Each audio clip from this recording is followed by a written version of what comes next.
Hello everyone and welcome to my channel Meraki YouTube. तो इस video में हम कंटिन्यू करेंगे नेट पब्लिक एडमिनिस्ट्रेशन के प्रीवियस ईयर क्वेश्चंस के साथ, जिसमें हमने स्टार्ट किए हुए हैं जून 2019 के एग्ज़ाम के क्वेश्चंस, जिनको हम सॉल्व कर रहे हैं, उनकी डिटेल में एक्सप्लेनेशन देख रहे हैं और साथ ही साथ एनालाइज कर रहे हैं कि कौन से यूनिट में से कितने क्वेश्चंस आ रहे हैं और कौन से टॉपिक में से आ रहे हैं। तो आइए स्टार्ट करते हैं आज की वीडियो। आज की वीडियो में हम डिस्कस करेंगे question number 71 to question number 80 of paper 2, that is the subject paper of public administration. I would urge you कि पहले आप क्वेश्चंस को पढ़कर पॉज कर खुद अटेम्प्ट करने की कोशिश करें, और अगर आपको नहीं आए या फिर बाद में चेक करने के लिए कि आपका सही है या नहीं, आप मेरी एक्सप्लेनेशन देखें और उसको आंसर देखें, लेकिन पहले ट्राई करें खुद अटेम्प्ट करने का, और अगर आपको नहीं आता है तो खुद एक गेस मारने का, राइट? तो आइए स्टार्ट करते हैं।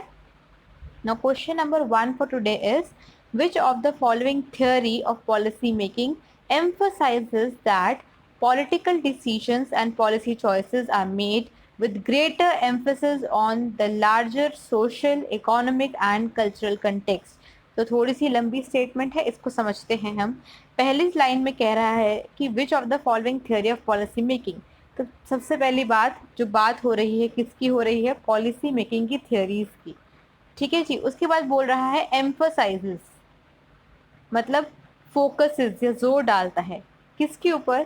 क्या क्या जोर डालने की बात हो रही है? That political decisions and policy choices are made with greater emphasis, कि जो हमारे पॉलिटिकल डिसीजंस हैं, पॉलिटिकल डिसीजंस जो हैं और जो पॉलिसी चॉइसेस हैं कि कौन सी पॉलिसी बनेगी, कैसे बनेगी, चॉइसेस हैं, they are made with greater emphasis on, वो जो बनती हैं किसके हिसाब से बनती हैं? Larger social, economic and cultural context.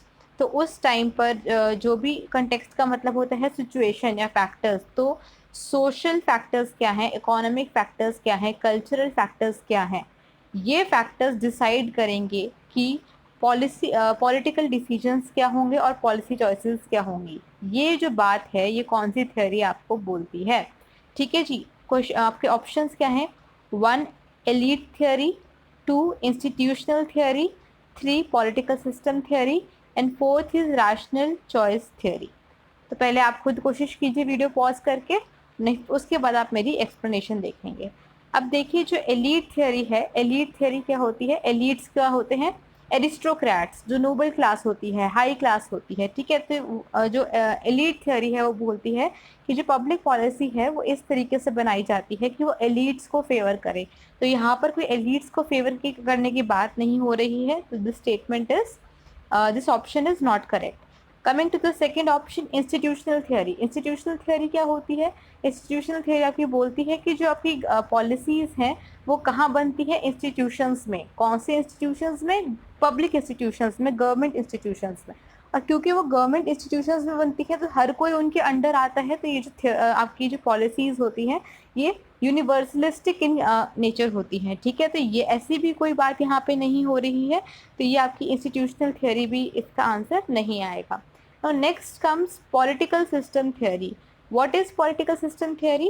जब हम एक आसान तरीके से समझेंगे, कभी कभी समझ नहीं आता है बच्चों को ये, जब हम सिस्टम थियोरी जो हम नॉर्मल पढ़ते हैं जिसमें हम इनपुट आउटपुट की बात करते हैं, ठीक है, सिस्टम थियोरी को जब हम पॉलिसी मेकिंग प्रोसेस में लगा दें, सिस्टम थियोरी को जब हम अप्लाई करते हैं पॉलिसी मेकिंग प्रोसेस के अंदर, ठीक है, तो जो हमारी थियोरी है, जो अप्रोच है, उसको बोला जाता है पॉलिटिकल सिस्टम थियोरी। इसमें होता क्या है कि आपका कोई ना कोई इन्वायरमेंट होगा, राइट, और उस इन्वायरमेंट में से कोई ना कोई डिमांड्स होंगी, उस इन्वायरमेंट की कोई ना कोई डिमांड्स होंगी। वो डिमांड्स को कैसे रिस्पॉन्स करता है, कैसे रिस्पॉन्ड करता है हमारा political system, political system in demands को कैसे रिस्पॉन्ड करता है, ठीक है, that is called political system theory, right. अब जो हमारा यहाँ पे हमने इन्वायरमेंट की बात करी, तो इन्वायरमेंट में क्या होगा हमारा? इन्वायरमेंट में क्या होगा? Economic system,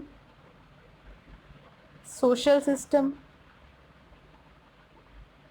cultural system, international जो इंटरनेशनल रिलेशन सिस्टम, ठीक है। इन्वायरमेंट किससे बनता है, हमारा सोसाइटी से बनता है, इकोनॉमी से बनता है, ठीक है, कल्चर से बनता है। तो ये सारी जो चीज़ें हैं ये आपकी इन्वायरमेंट को बनाएंगे। तो जैसे हम सिस्टम थ्योरी में पढ़ते हैं कि इनपुट होता है, ठीक है, उसके हिसाब से काम होता है और फिर आउटपुट निकलता है, फीडबैक होता है। सिमिलरली हम यहाँ पे बात कर रहे हैं पॉलिटिकल सिस्टम थ्योरी की, जिसके अंदर हमने पॉलिसी मेकिंग में हमने क्या है जो सिस्टम थ्योरी को लगा दिया है। तो सिंपली जो इन्वायरमेंट है, इन्वायरमेंट में आपके क्या आ गए, इकोनॉमिक फैक्टर्स आ गए, कल्चरल फैक्टर्स आ गए, सोशल फैक्टर्स सारे आ गए।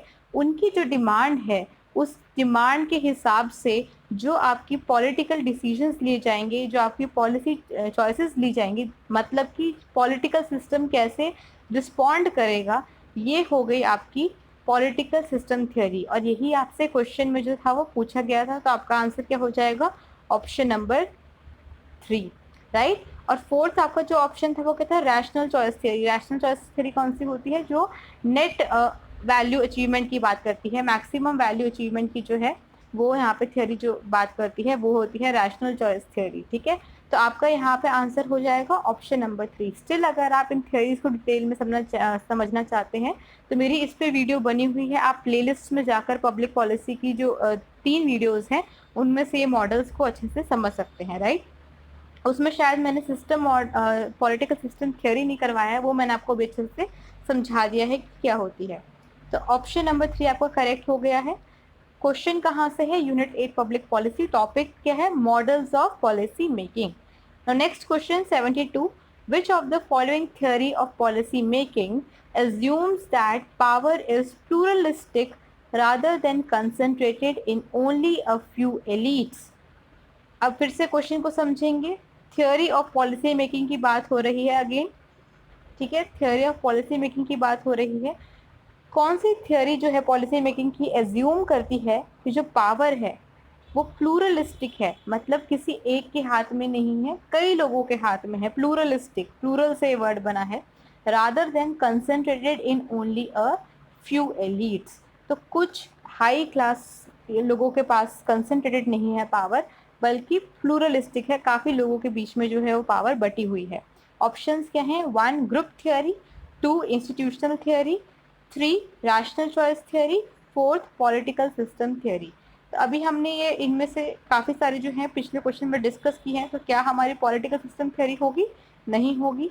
रैशनल चॉइस थ्योरी होगी, नहीं होगी। इंस्टीट्यूशनल थ्योरी होगी, नहीं होगी। ग्रुप थ्योरी, हाँ जी ग्रुप थ्योरी हमारी होगी। तो इसमें क्या होता है कि हर ग्रुप, एक सोसाइटी में काफ़ी सारे ग्रुप्स होते हैं, ठीक है। वो ग्रुप्स किसी भी बेसिस पे हम बना सकते हैं, वो हम एज के बेसिस पे बना सकते हैं, हम जेंडर के बेसिस पे बना सकते हैं, हम रिलीजन के बेस पे बना सकते हैं, हम कास्ट के बेस पे बना सकते हैं, हम इनके प्रोफेशंस के बेस पे ग्रुप्स इमेजिन कर सकते हैं, कैसे भी ग्रुप्स हो सकते हैं। तो हर ग्रुप की कोशिश क्या होती है कि उनका जो खुद का अपना इंटरेस्ट है वो ऊपर रहे, ठीक है। तो उनके बीच में ना हमेशा स्ट्रगल चलती रहती है, लड़ाई एक तरह से चलती रहती है कि पॉलिसी जो है, पब्लिक पॉलिसी की, गवर्नमेंट जो पब्लिक पॉलिसी बनाए वो इनके फेवर में बनाए। तो एक स्ट्रगल चलता रहता है। तो अल्टीमेटली वो जो पब्लिक पॉलिसी है वो किसके फेवर में बनती है, जो ग्रुप भारी पड़ गया उसके फेवर में ये जो है पब्लिक पॉलिसी बनती है, ठीक है। तो पावर क्या हो गई, प्लूरलिस्टिक, कुछ लोगों के हाथ में नहीं है, एक पूरा ग्रुप होगा। और ज़रूरी नहीं है कि एक ग्रुप हो, 2-3 ग्रुप्स भी हो सकते हैं। तो ये आपकी हो गई प्लूरलिस्टिक, ठीक है। तो आपका यहाँ पे आंसर आ जाएगा स्टेटमेंट नंबर 1। अगेन जो आपका क्वेश्चन है वो मॉडल्स ऑफ पॉलिसी मेकिंग में से है। ये सारी थ्योरीज मैंने फिर से अच्छे से डिटेल में आपको करवा रखी है, अगर आप चाहें तो देख सकते हैं। और next is match list 1 with list 2। List 1 में है बुक्स और लिस्ट 2 में है आपको ऑथर्स। तो एक तरफ आपको बुक्स दी गई हैं और एक तरफ आपको ऑथर्स दिए गए हैं। अब अगर आपने मेरी पहले की वीडियोस देखी हैं दिसंबर वाले क्वेश्चंस की, या फिर अगर आपने मेरी पब्लिक पॉलिसी की वीडियोस जो है वो देखी हैं, तो आप ये क्वेश्चन को, आपको नहीं भी याद हो, स्मार्ट गेस लगा के कर सकते हैं। तो अगर आपने देखी है तो कोशिश करें, और नहीं आपको आता है तो आप देखें कि मैं इसको कैसे करती हूँ, राइट। तो अब हम पहले बुक्स के नाम पढ़ते हैं। ए क्या है, policy change and learning and advocacy coalition approach, advocacy coalition approach. B क्या है, agendas and instability in American politics. C क्या है, institutional analysis and development, institutional analysis and development. Last क्या है, understanding public policy, public policy को समझना। अब हम ऑथर्स की तरफ चलते हैं। 1 Frank Baumgartner and Brian Jones, 2 Sabatier and Jenkins Smith, 3 Thomas R Dye and 4th Elinor Ostrom, right. तो ये हो गए। अब इनमें से जब आपने दिसंबर के क्वेश्चंस किए थे तो एक क्वेश्चन आया था जो कि था एडवोकेसी कोलिशन अप्रोच के ऊपर। क्वेश्चन क्या था कि इनमें से कौन सी एडवोकेसी कोलिशन अप्रोच जो है वो कौन सी थ्योरी का एक मॉडर्न रूप है, ठीक है, एक मॉडर्न फॉर्म है, ये क्वेश्चन था। तो जब उसकी एक्सप्लेनेशन की थी तो मैंने आपको और भी डिटेल्स दी थी और मैंने ये थ्योरी किसने दी है, किसने इसके बारे में बात की है, आपको बताया था, राइट। तो अब अगर आपने वो देखा है, आपको पता है, तो वो किया था एडवोकेसी कोलिशन अप्रोच, जो कि ग्रुप थ्योरी जो है तो इसका एक मॉडर्न फॉर्म है, ठीक है, एक इवॉल्व फॉर्म है। किसने दी थी? Sabatier and Jenkins Smith, option number 2। तो ये आपको पता होना चाहिए क्योंकि आपको करवाया गया है, सैबेटियर एंड जेनकिंस स्मिथ। अब ऑप्शंस में देखते हैं ए का 2 किस किस के साथ है। मैच द फॉलोइंग में हमेशा आप एलिमिनेशन और ऐसे मतलब स्मार्ट गेस मारने की कोशिश करेंगे। अगर आपको ए के 2 पता लग गए तो ऑप्शंस को साथ साथ देखिए, ठीक है। तो अब ए का 2 किस किस में है? आपका स्टेटमेंट नंबर 2 में है ए का 2 और स्टेटमेंट नंबर 3 में भी ए का 2 है। तो आपका 1 और 4 तो हो गए क्रॉस। अब इसमें एक हमने जब पहले पब्लिक पॉलिसी की बात की थी तो उसमें हम जब स्टार्टिंग में कंसेप्ट करते हैं तो हम टॉमस आर डाई का नाम सुनते हैं। टॉमस आर डाई ने स्टार्टिंग में पब्लिक पॉलिसी की जो डेफिनेशन है वो दी, उसको कंसेप्ट को समझाने की कोशिश करी। तो मतलब जब पब्लिक पॉलिसी डिसिप्लिन की हम बात करते हैं, कंसेप्चुअल लेवल पे बात करते हैं, तो स्टार्टिंग में ही इनका नाम आता है, बाद में हम इतना नाम इनका नहीं देखते हैं। तो अगर आप बाकी के जो 3 बुक्स बच गई इनके नाम पढ़ेंगे तो आपको क्या लगता है कंसेप्ट से कौन से जो बुक है वो डील कर रही है? Agendas and instability in American politics? नहीं। Institutional analysis and development? नहीं। Understanding public policy, public policy को समझना, बिल्कुल सही है। तो डी का ऑप्शन, डी आपका मैच कर जाएगा ऑप्शन नंबर 3 से। तो देखिए अब इन दोनों में से 2 और 3 में से डी का जो है 3 के साथ कौन सा मैच कर रहा है? वो है आपका स्टेटमेंट नंबर 3। तो आपका एक ही ऑप्शन बचा, आपका आंसर हो जाएगा स्टेटमेंट नंबर 3, ऑप्शन नंबर 3। यहाँ से हमें पता लग गया कि जो बी है उसका क्या आएगा? 1। तो जो अमेरिकन पॉलिटिक्स के अंदर इंस्टेबिलिटी वाली बुक थी वो किसने दी? Frank Baumgartner and Brian Jones. और उसके बाद जो आपका है सी, उसका आ जाएगा आपका 4। तो इंस्टीट्यूशनल एनालिसिस एंड डेवलपमेंट की बात किसने करी? ई ऑनस्ट्रॉम, ठीक है। तो ये आपका ये क्वेश्चन आ गया। अब जो आपको यहाँ से अगर आप अपने नोट्स में या किसी भी कॉपी के पीछे इन बुक्स और ऑथर्स के नाम लिख लेंगे ताकि बाद में आपको रिवाइज करना इजी हो जाए और आप दोबारा ना भूलें। तो जैसे हमने पहले जो कुछ किया हुआ था उसके बेसिस पे हमने इस क्वेश्चन का आंसर निकाल लिया, ठीक है। ऐसे ही हो सकता है कि आपको पेपर में सारी बुक्स ना आए लेकिन इनके बेसिस पे आप अपना आंसर निकाल लें। तो आपका ऑप्शन करेक्ट कौन सा हो जाएगा? Option number 3।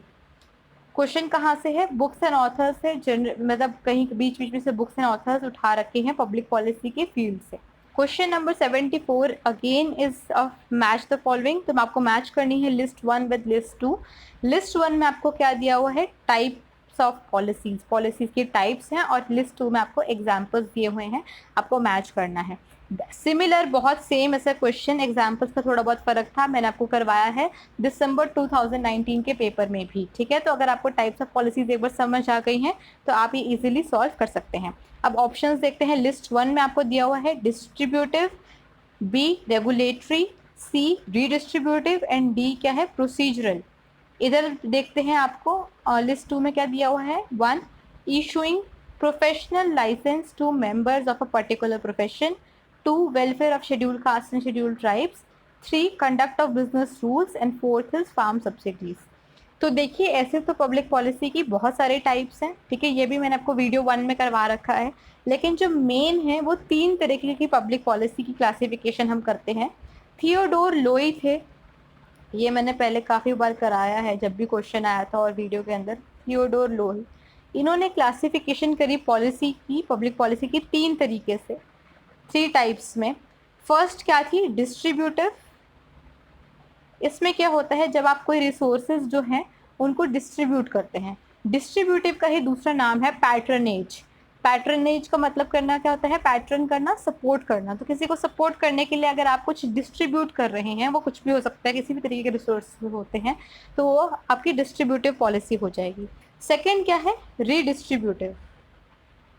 रीडिस्ट्रीब्यूटिव में क्या है, कोई नई चीज को आप डिस्ट्रीब्यूट नहीं कर रहे हैं, एक पुरानी चीज है जो पहले से एग्जिस्ट करती है, उसी को कुछ और लोगों को आपको डिस्ट्रीब्यूट करना है, that is called redistributive public policy.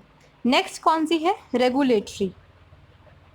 Regulatory, तो रेगुलेशन करने के लिए जब गवर्नमेंट जो पब्लिक पॉलिसी बनाती है, that is called regulatory public policy. तो थियोडोर लुई ने ये 3 तरीके से पब्लिक पॉलिसी को क्लासिफाई किया था, लेकिन इसके बाद रेगुलेटरी पब्लिक पॉलिसी को मैं आपको एक्स्ट्रा बता रही हूँ यहाँ पे, रेगुलेटरी पब्लिक पॉलिसी को ही फिर से 2 कैटेगरीज में बांटा।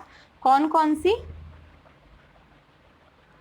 रेगुलेटरी को आगे 2 फिर से कैटेगरीज में बांटा, कौन कौन सी, प्रोटेक्टिव रेगुलेटरी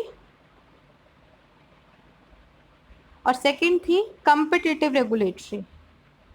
कम्पिटिटिव रेगुलेटरी ये किसने डिस्ट्रीब्यूशन किया है, किसने क्लासिफिकेशन किया है, replay and Franklin. Replay and Franklin, ये मैंने पहले करवाया हुआ है, ठीक है जी। तो ये main types of public policy है, इसके अलावा भी कुछ और हैं, वो आपको ईजी होती है, नाम से ही आपको पता लग जाता है, ठीक है। अब हम क्वेश्चन को देखते हैं। अब पहले हम लिस्ट 2 को देखेंगे, क्योंकि वहाँ पे आपको एग्जाम्पल दिया हुआ है, और फिर देखेंगे मैच कौन सा हो रहा है। लास्ट से देखो, फार्म सब्सिडीज, तो यहाँ पे फार्म सब्सिडीज हो रही है, मतलब सब्सिडीज को बांट रहे हैं फार्मर्स को। सब्सिडीज को क्यों देते हैं फार्मर्स को, उनको सपोर्ट करने के लिए, मतलब उनको पैटर्न करने के लिए, राइट। तो ये हमने कौन सी पॉलिसी पढ़ी, इससे कौन सी टाइप होगी, डिस्ट्रीब्यूटिव पब्लिक पॉलिसी। तो ए का आपका आ जाएगा 4। अब ऑप्शंस में देखिए, ए का 4 है किसी का, तो ये आपका स्टेटमेंट नंबर 4 का ए का 4 है, यहीं से आपका आंसर निकल गया वैसे, ठीक है। तो आपका आंसर यहीं पे आ गया। उसके बाद दोबारा देखते हैं, कंडक्ट ऑफ बिजनेस रूल्स, क्या ये रेगुलेटरी होगा, हो सकता है। रीडिस्ट्रीब्यूटिव होगा, नहीं होगा। प्रोसीजरल होगा, प्रोसीजरल हो सकता है, ठीक है। प्रोसीजरल मेन में नहीं आती है, वैसे एक अलग से होती है। वैसे मैं आपको बता दूं यहाँ पे आंसर, कि इसका आंसर है प्रोसीजरल, ठीक है। वैसे भी हम यहाँ से देख सकते हैं कि डी का है ऑप्शन नंबर 3। क्यों, क्योंकि ये जो पॉलिसी होगी प्रोसीजरल, को एक प्रोसीजर को स्पेसिफाई करेगी। तो यहाँ पे conduct of business rules, business को कैसे कंडक्ट करना है, एक बिजनेस का प्रोसीजर जो है उसको बता रहे हैं रूल्स, तो ये प्रोसीजर बता रहे हैं, तो प्रोसीजर पॉलिसी होगी। उसके बाद है welfare of schedule caste and schedule tribes, ये कौन सी होगी, 2 बची है, रेगुलेटरी या फिर आपके पास बची है रीडिस्ट्रीब्यूटिव। तो क्या रेगुलेटरी होगी, नहीं, रीडिस्ट्रीब्यूटिव। वेलफेयर ऐसा तो नहीं है कोई नई चीज़ है, पुरानी चीज़ है, वेलफेयर सबका होता है, पर हम यहाँ पे रीडिस्ट्रीब्यूट कर रहे हैं, खास ध्यान दे रहे हैं किसकी तरफ, schedule caste and schedule tribes की तरफ। तो सी का हो गया आपका ऑप्शन नंबर 2। और जो पहला था, issuing professional licence to members of a particular profession, ये आपका हो गया रेगुलेट करना, ठीक है। रेगुलेटरी, किसी प्रोफेशन को आप रेगुलेट कर रहे हैं लाइसेंस देकर। तो आपका आंसर क्या हो जाएगा, स्टेटमेंट नंबर 4। और आपका टॉपिक क्या है, पब्लिक पॉलिसी का concept, types of public policy. Types of public policy जो है ये स्पेसिफाइड नहीं है अलग से, पर आपको पढ़ना है, जब कंसेप्ट पढ़ते हैं तो ये आता है। Next question is, which one of the following statements about the role of media in policy making is not correct. Again जब हमने दिसंबर 2019 के क्वेश्चंस किए हैं, उसमें भी रोल ऑफ मीडिया पर क्वेश्चन था। तो आप इसे समझ पा रहे हैं कि जून के पेपर में से हमने जून का बाद में किया है, ठीक है। तो जो जून के पेपर में से आप देखिए, एक ही सब्जेक्ट में से कितने क्वेश्चंस रिपीट किए जा रहे हैं, ठीक है। तो इससे आपको समझ आएगा कि कितनी वैल्यू है इन प्रीवियस ईयर क्वेश्चंस की, ठीक है। तो ऐसे आपको 1-2 साल के और जो है प्रीवियस ईयर क्वेश्चंस वो कवर करने हैं। तो अब देखते हैं, which one of the following statements about the role of media in policy making is not correct. कौन सी स्टेटमेंट सही नहीं है मीडिया के रोल के बारे में। पहली, it plays a crucial role in creating public opinion. तो क्या मीडिया जो है पब्लिक ओपिनियन क्रिएट करने में एक क्रूशियल रोल प्ले करता है, बिल्कुल करता है। तो ये स्टेटमेंट तो सही है, हमसे पूछा है गलत कौन सी है, तो ये तो आंसर नहीं आएगा। Second, it provides useful information and public demand through public opinion broadcast. तो ये एक जो है मीडिया वो यूजफुल इंफॉर्मेशन देता है और बताता है कि लोगों की डिमांड क्या है, पब्लिक डिमांड क्या है, कैसे पब्लिक ओपिनियन को ब्रॉडकास्ट कर कर, ये भी बिल्कुल सही बात है। तो ये भी आपका आंसर नहीं होगा। Next is it is dysfunctional in articulating the pressure of democratic system. ये डिसफंक्शनल है, डिसफंक्शनल मतलब सही से फंक्शन नहीं कर रहा है, फ्लॉड है, खराब है, ठीक है, नहीं कर पा रहा है। तो it is dysfunctional in articulating, articulating होता है एक्सप्रेस करना, शो करना, क्या, the pressure of democratic system. तो इस स्टेटमेंट की हिंदी क्या हुई कि जो मीडिया है वो डेमोक्रेटिक सिस्टम का जो प्रेशर है उसको सही से आर्टिकुलेट नहीं कर पा रहा है, उसको सही से नहीं दिखा पाता है। तो क्या ये स्टेटमेंट सही है? नहीं, बिल्कुल सही नहीं है। अरे मीडिया तो छोटी, आपने देखा होगा, आई डोंट वांट टू से दिस, छोटी सी बात को भी कितना बढ़ा चढ़ा के बोल देता है। तो ऐसे कैसे होगा कि अगर डेमोक्रेटिक सिस्टम पे प्रेशर है तो वो उसको आर्टिकुलेट ना कर पाए? वो तो ऑब्वियसली करेगा, ठीक है, छोटी सी भी कोई इवेंट होती है उसको कितना बड़ा करके कई बार पेश कर दिया जाता है। तो ये स्टेटमेंट आपकी गलत है, तो इस हिसाब से यही आपका आंसर हो गया। लास्ट स्टेटमेंट क्या थी? It plays a role of watchdog and keeps surveillance on implementation of public policies. तो जो मीडिया है एक वॉच डॉग का काम करता है और सर्वेलेंस करता रहता है, देख रेख करता रहता है कि पब्लिक पॉलिसीज इम्प्लीमेंट की जो इम्प्लीमेंटेशन है वो सही हो रही है कि नहीं। बिल्कुल, क्योंकि अगर आपने देखा होगा कि अगर कुछ गलत हो रहा है और जो मीडिया की हम बात कर रहे हैं वो अगर वो बिकाऊ नहीं है, ठीक है, फेयर है, तो वो वहाँ पे क्रिटिसाइज करेगा उस पॉलिसी को। अगर कोई गलत है पॉलिसी, कुछ गलत हुआ है तो उसको क्रिटिसाइज करता है, तो वो एक वॉच डॉग का काम करता है। तो यहाँ पे आपका आंसर क्या हो गया? Statement number 3। टॉपिक क्या है? Role of media on policy making, ठीक है। यूनिट क्या है? 8 public policy again. Now next is top question number 76। Top down approaches of policy implementation do not envisage. तो हम जब पॉलिसी इम्प्लीमेंटेशन करते हैं तो उसमें हम टॉप डाउन अप्रोचेस करते हैं और एक हम बॉटम अप अप्रोच करते हैं। तो ये जो क्वेश्चन है टॉप डाउन अप्रोच से आया है, ठीक है। तो इनमें से कौन से ऑप्शंस जो हैं उनमें से टॉप डाउन अप्रोचेस जो हैं पॉलिसी इम्प्लीमेंटेशन की, वो क्या एनविसेज नहीं करती? एनविसेज होता है इमेजिन करना, एक विजन रखना। तो इनमें से इनकी विजन क्या नहीं होती? इनमें से किसको वो एनविजन नहीं करती है? तो इसको ऑप्शंस देखने से पहले मैं आपको थोड़ा सा बताऊंगी कि what is top down approach. Top down approach देखो नाम से पता लग रहा है जो ऊपर से नीचे आए, ठीक है, ऊपर से नीचे आए। अब आपको पता है, आप पब्लिक एडमिनिस्ट्रेशन के स्टूडेंट्स हैं, ऊपर से नीचे क्या आते हैं? कंट्रोल, ऊपर वाला जब नीचे को कंट्रोल करते हैं, ठीक है। कम्युनिकेशन मतलब ऑर्डर्स आते हैं, ठीक है, कम्युनिकेशन में भी क्या ऑर्डर्स आते हैं। या फिर हम कह सकते हैं रिसोर्सेज जो हैं,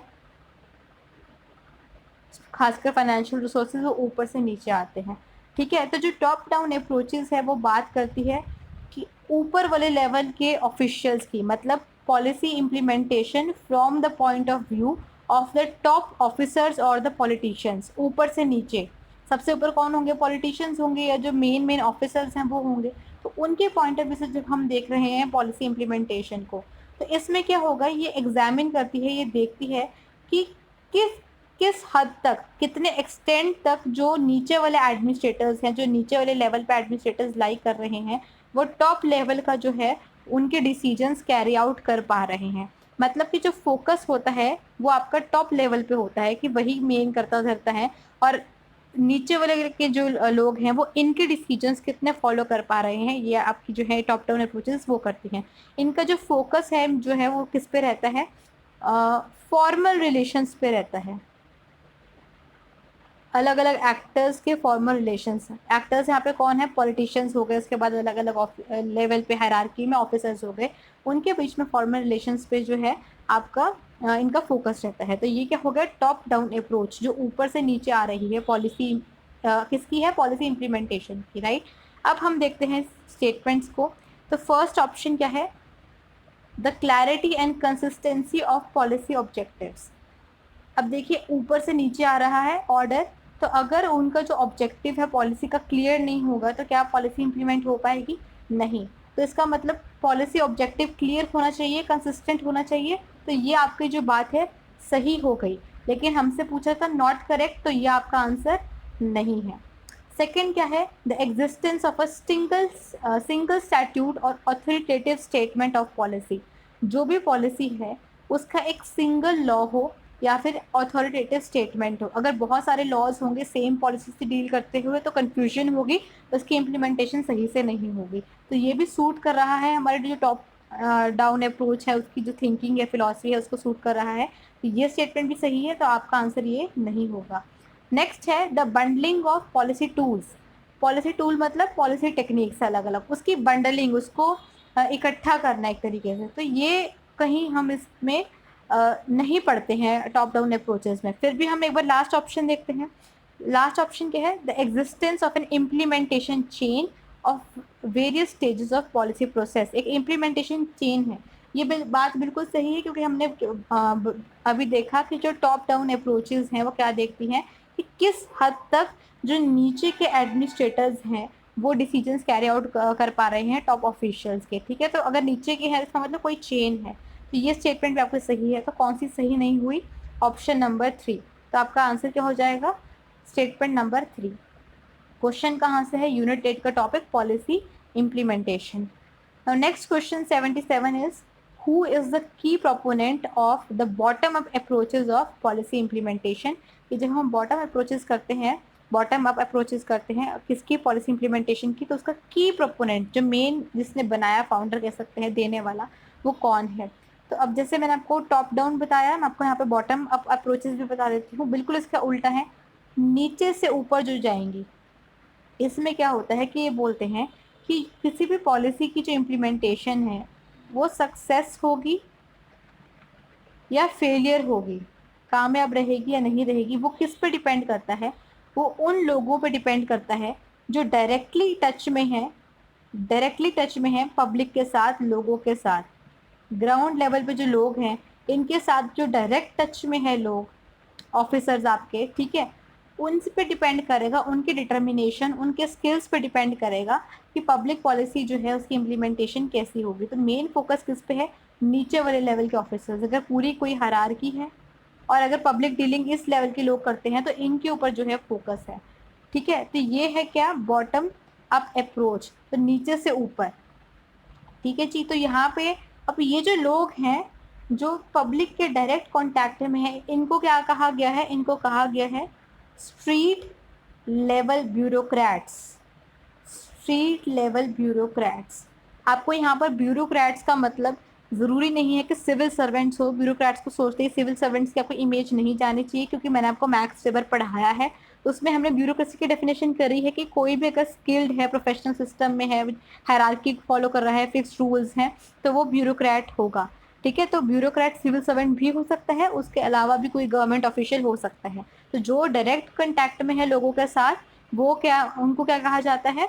स्ट्रीट लेवल ब्यूरोक्रेट्स। और इनके ऊपर डिपेंड करती है कि कैसे है जो है हमारी पॉलिसी की इम्प्लीमेंटेशन होती है। यहाँ पर जो है फोकस दोनों पे होता है, फॉर्मल रिलेशंस पे भी और इनफॉर्मल रिलेशंस पे भी।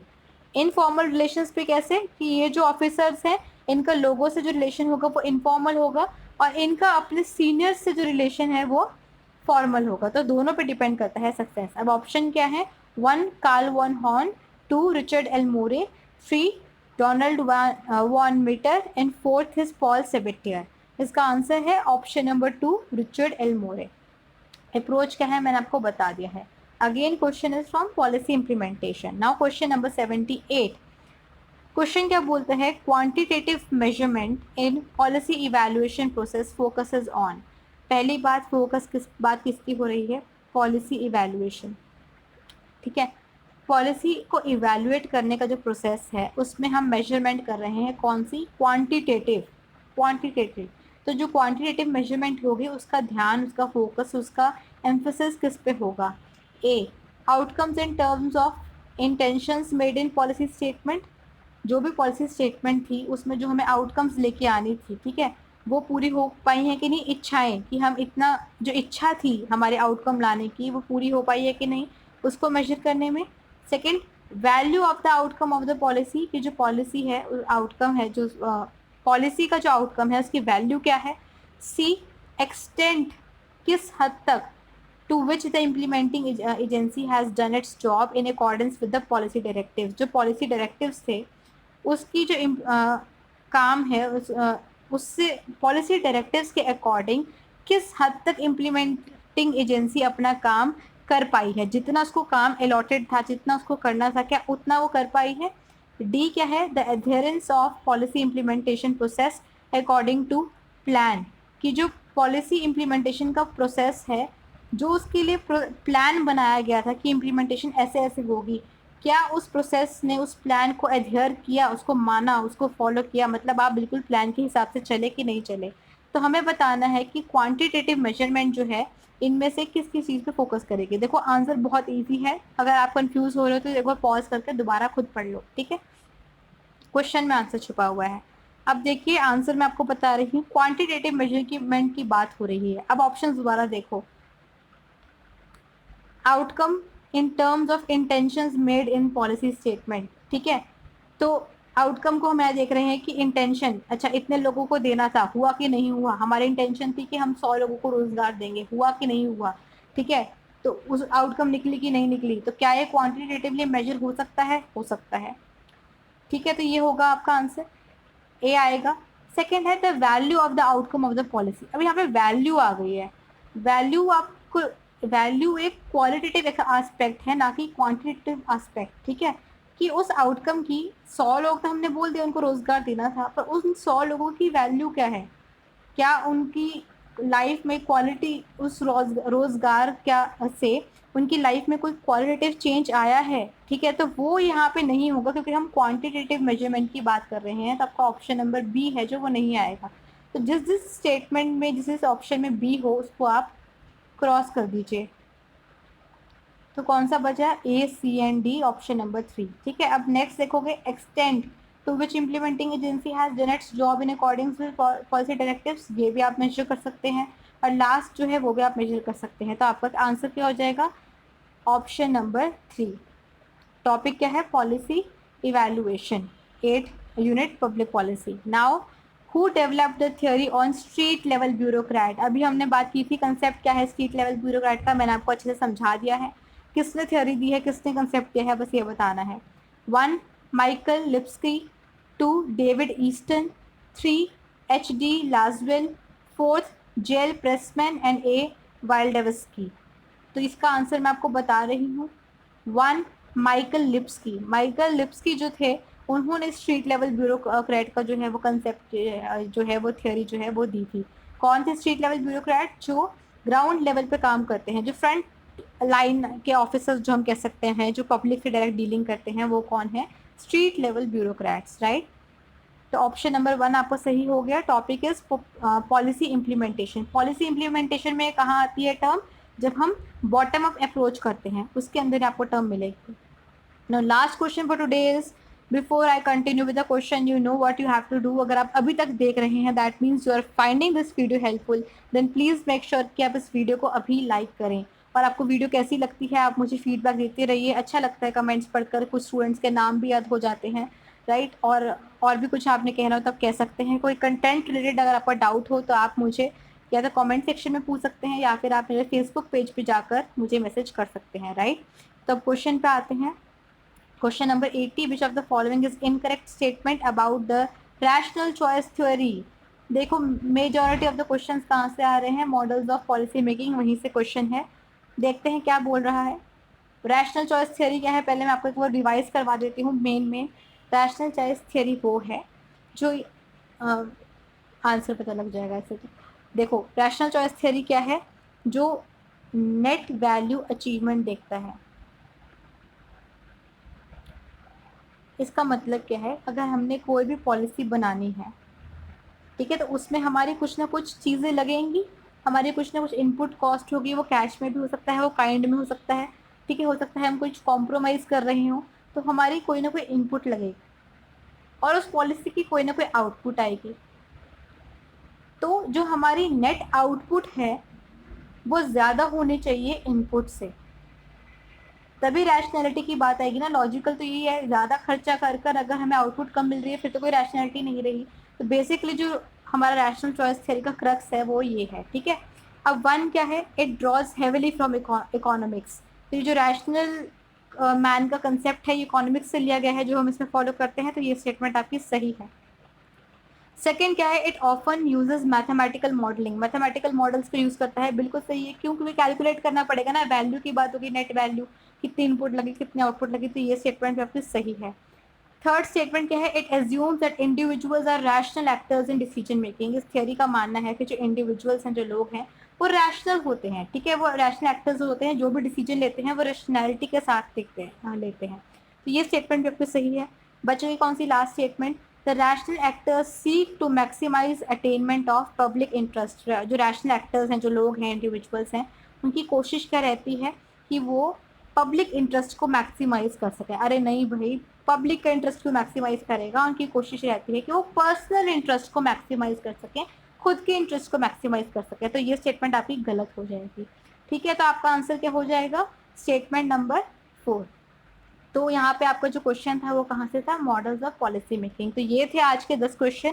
अगर हम एनालिसिस की बात करें तो कहाँ से हैं, सारे के सारे पब्लिक पॉलिसी से हैं। पब्लिक पॉलिसी से में भी मेन जो क्वेश्चन हैं वो आपके कहाँ से हैं, वो आपके मॉडल्स ऑफ पॉलिसी मेकिंग में से हैं, ठीक है जी।